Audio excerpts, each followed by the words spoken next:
Some of the concerns of the wealthy are really about their kids, and that's really nothing to do with Miami, but it's more to do with what's happening in the economy. Like, this is year zero of aftercloud, and this career disruption that the younger people are going to go through is going to be really challenging for the next 10 years. Parents are looking and saying, wow, these traditional career paths are kind of broken now. And the other thing they're worried about is housing for their children.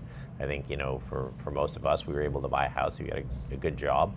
When you were in your late 20s, early 30s, you could buy a house. I think that's now really out of reach for a lot of kids, even who have great jobs. I think we tell them that they're going to have to think about their wealth a little differently than they probably had been thinking, which was their wealth was primarily for themselves and their retirement.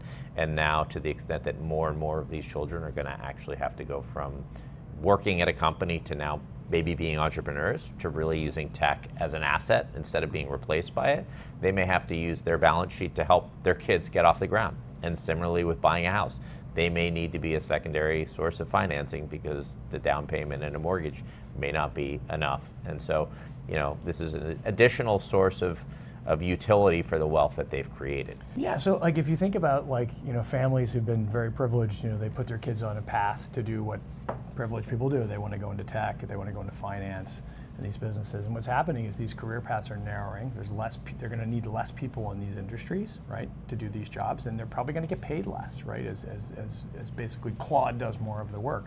A lot of people who have been in the professional class and have never really experienced any type of adversity are going to experience a lot of adversity.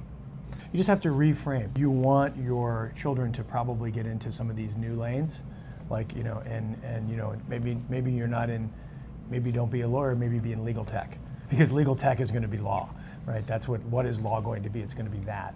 So things are going to change. And I think one of the real great things about our economy is the flexibility of the economy and its adaptability.